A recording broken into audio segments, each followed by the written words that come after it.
As Lieutenant Commander Shepard walks to the elevator that will carry him 65 feet aloft to the capsule. It's 6:20 a.m., a moment of history. 2, 1, 0.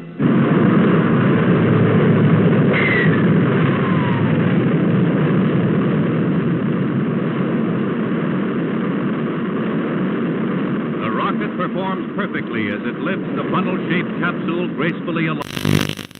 115 miles up, he went 300 miles downrange, right on target, and was picked up by waiting helicopters.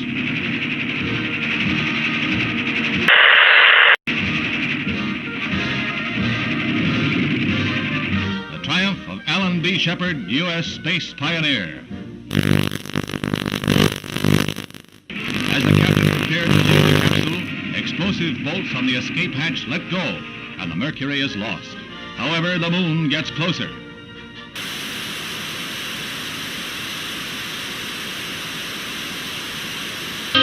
Albany, Georgia. A Negro fight against segregation is led by the Reverend Martin Luther King.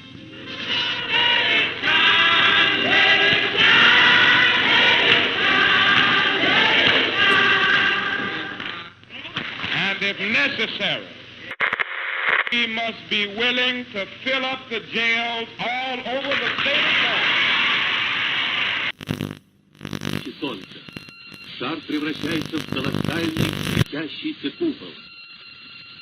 Яркое свечение еще продолжается. В этом опыте оно длится необычайно долго. Страшной силы напутствует приходу ударной волны.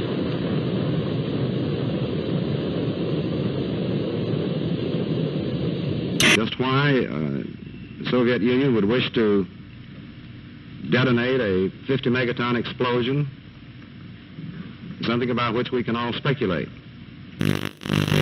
At Oxford, integration at the University of Mississippi becomes a one-man crusade. When Air Force veteran James Meredith tries to register, the police lines are drawn, U.S. Marshals blocked. When university officials are cited for contempt of federal court, Governor Ross Barnett Negro applicant. Meredith goes away, and the federal government ponders its next move. The force is increased tenfold and more. It is not enough to avert a night of rioting, leaving 2 dead and the campus the shambles of a battlefield.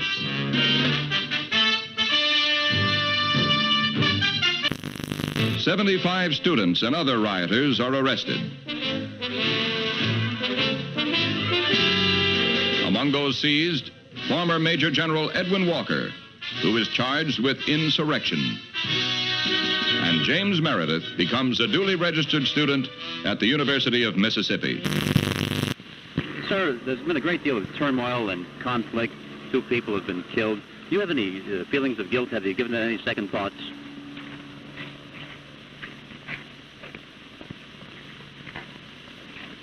I'm very sorry that anyone had to get hurt or killed. But of course, I think that's an unfair question to me. I don't believe any of you believe that I had anything to do with it. President Kasavubu is in Leopoldville on his return from a conference of Congolese leaders in Madagascar, at which it was agreed to convert the republic into a loose confederation. The streets are jammed for a parade in celebration of the decision.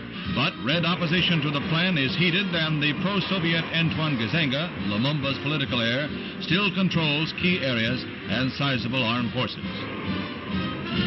The Congo's problems are far from over.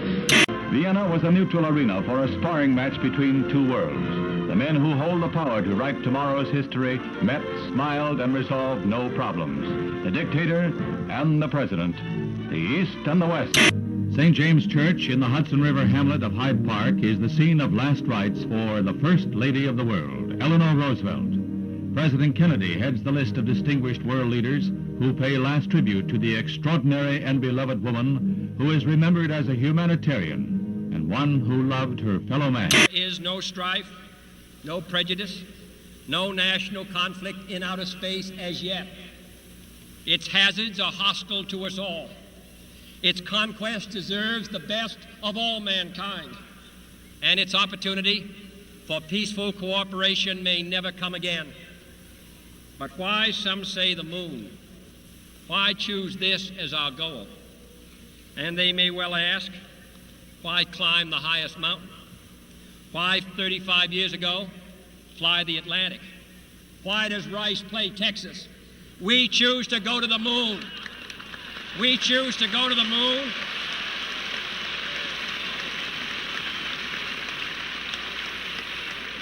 We choose to go to the moon in this decade and do the other things, not because they are easy, but because that goal will serve to organize and measure the best of our energies and skills, because that challenge is one that we're willing to accept, one we are unwilling to postpone, and one we intend to win, and the others too. From the Cold War, the ground forces of NATO have been alert against the military threat of the communist bloc. Now, Honest John missiles add to NATO's striking power.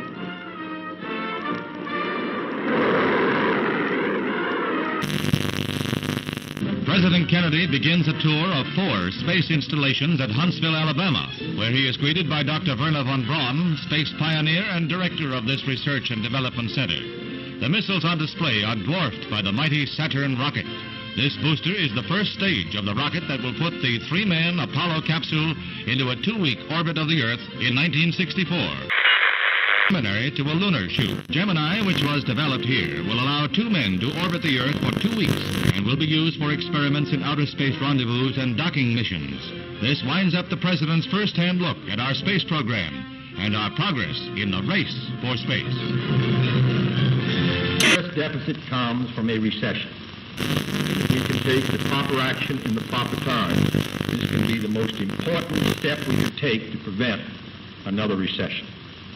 That is the right kind of a tax cut, both for your family budget and the national budget. Chiang Kai-shek, leader of the peoples of Free China on the island of Taiwan, heads the celebration of the 50th anniversary of the overthrow of the Manchu dynasty.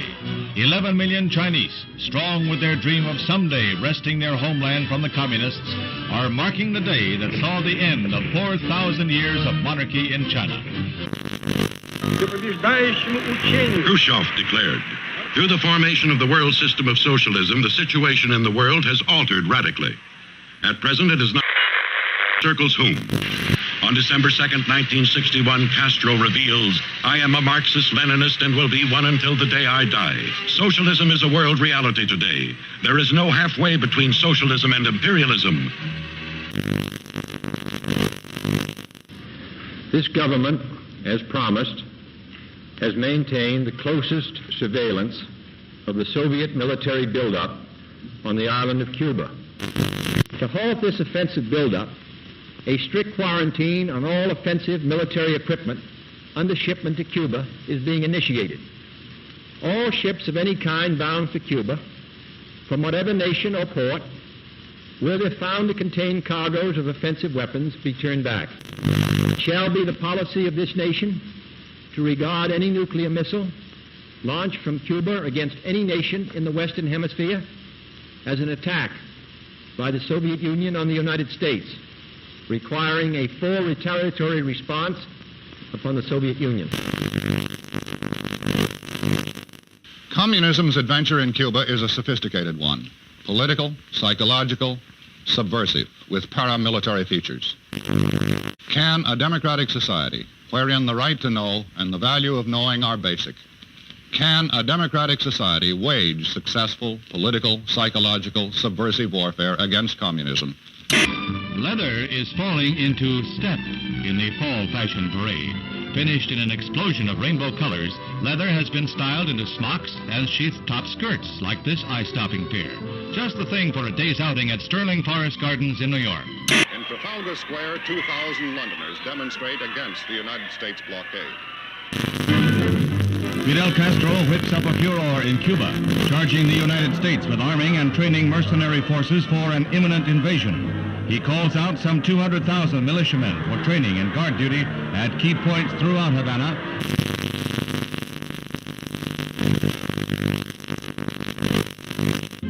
Khrushchev happily receives a gift of the Cuban flag as he lines up with a solid endorsement for the home-brewed anti-Americanism of Fidel Castro, the Soviet sole Western Hemisphere ally.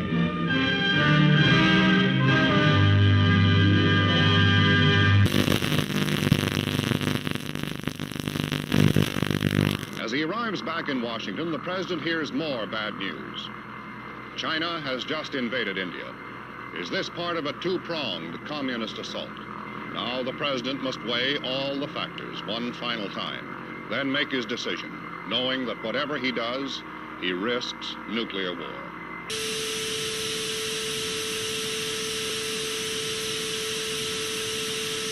Meanwhile, the United States continues to reinforce its Cuban base at Guantanamo Bay, the naval depot that Castro wants the U.S. to give up. These Marines have been assigned the job of protecting the base against any Cuban threats that might arise during the present crisis. Mr. President, I am submitting today a resolution to the Security Council designed to find a way out of this calamitous situation. This resolution calls, as an interim measure under Article 40 of the Charter, for the immediate dismantling and withdrawal from Cuba of all missile and other offensive weapons. The inauguration of Abraham Lincoln as the 16th President of the United States is reenacted in the nation's capital 100 years after the event. There's a crowd larger than the original president this day, double the 10,000 of 1861. And the bright, balmy day is in marked contrast to the gloomy overcast of a century ago. Scenes familiar from history books and movies come to life at the Capitol as Mr. Lincoln arrives. He is portrayed. The following is the letter which has just been dispatched from the President to Chairman Khrushchev. I think that you and I, with our heavy responsibilities for the maintenance of peace, were aware that developments were approaching a point where events could have become unmanageable. So I welcome this message and consider it an important contribution to peace. It urgently recommends that the United States and the Soviet Union confer promptly on measures to remove the existing threat to the security of the Western Hemisphere and the peace of the world, and to report thereon to the Security Council. Earlier today, Secretary of Defense Robert McNamara announced that yesterday's photographic surveillance of Cuba indicated that the bases were being dismantled. But with increased United States aid and instruction, Vietnam soldiers learned to fight back against the communist Viet Cong. Helicopters become a crucial weapon against guerrillas who strike, then disappear will-o'-the-wisp in marshes. Southeast Asia and Berlin are not the only hazard areas in the orchestrated struggle of the Cold War.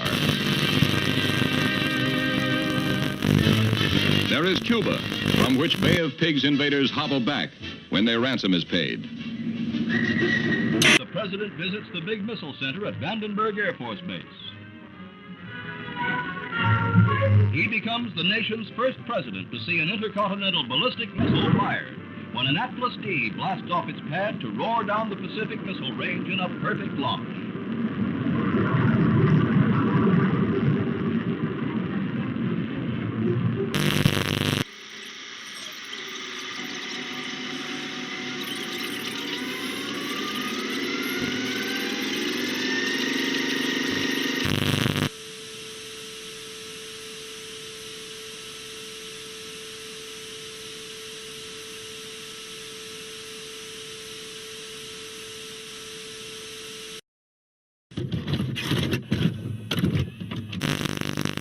The French army has seized Algeria in its revolt against de Gaulle. More on that later.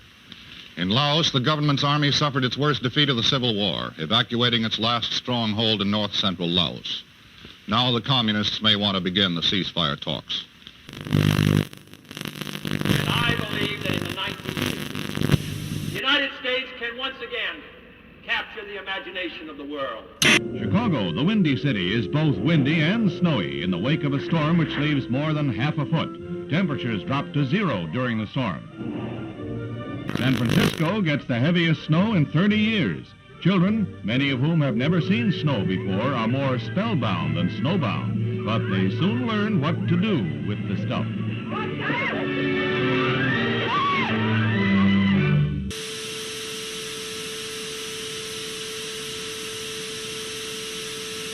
I, John Fitzgerald Kennedy, do solemnly swear that you will faithfully execute the office of President of the United States. that I will faithfully execute the office of President of the United States And will, to the best of your ability, and will, to the best of my ability, preserve, protect, and defend the Constitution of the United States. preserve, protect, and defend the Constitution of the United States. So help me God.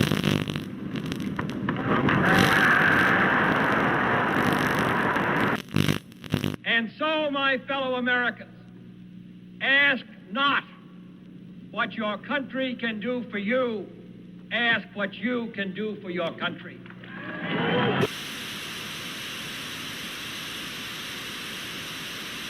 British Prime Minister Harold Macmillan arrives in Key West, Florida, for a conference with the President on the explosive crisis in Laos. They jointly declare determination to prevent the Southeast Asian kingdom from being taken over by communist-supported rebels. Also discussed is Britain's ceasefire proposal to Moscow. Miko, is the Soviet Union willing to agree to a ceasefire in Laos? We touched in conversation this subject.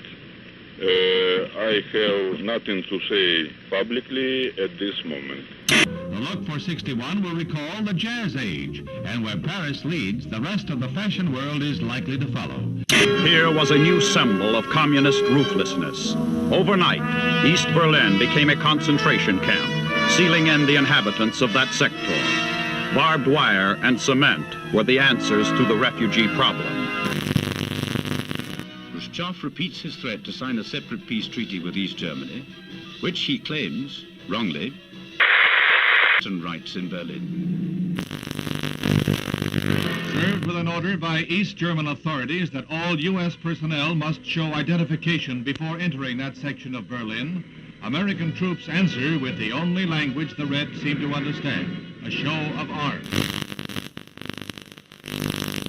Castro marks the second anniversary of his revolution with the biggest military parade ever staged in Cuba, featuring tanks and other heavy weapons from Russia and Red Czechoslovakia. Shortly afterwards, Castro demanded the United States Embassy drastically reduce its staff to 11 persons. It was the last straw in his long campaign of provocation and harassment. I believe that this nation should commit itself to achieving the goal Before this decade is out, of landing a man on the moon and returning him safely to the Earth. No single space project in this period will be more impressive to mankind or more important for the long-range exploration of space, and none will be so difficult or expensive to accomplish. The assault has begun on the dictatorship of Fidel Castro. Cuban Army pilots opened the first phase of organized revolt with bombing raids on 3 military bases. In Havana, Acting Foreign Minister Olivares shows diplomats rockets fired from the Cuban raiders, which he claims have U.S. markings. These charges are totally false, and I deny them categorically. The United States has committed no aggression against Cuba, and no offensive has been launched from Florida or from any other part of the United States.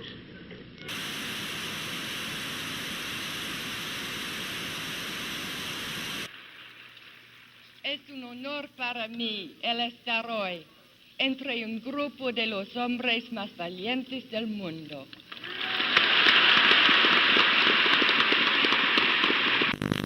Castro gloated over his victory and told the world that Cuba was now a socialist nation and would hold no more elections. The next day, the United States officially proclaimed Cuba to be a communist satellite state. Man had his first great success in space when the Russians pushed a man across the threshold. He was Yuri Gagarin, the astronaut the Russians lionized as the first to orbit the Earth. It was the propaganda coup of the year. Today, this Redstone Mercury is the center of world attention as Lieutenant Commander Shepard walks to the elevator that will carry him 65 feet aloft to the capsule. It's 6:20 a.m., a moment of history. 3, 2, 1, 0.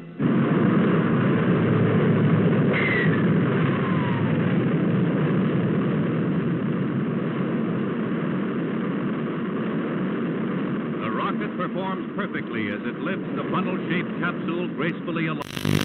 115 miles up, he went 300 miles downrange, right on target, and was picked up by waiting helicopters.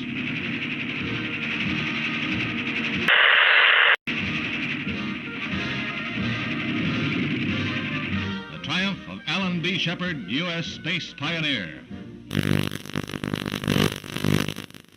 As the captain prepared to load the capsule, explosive bolts on the escape hatch let go, and the Mercury is lost. However, the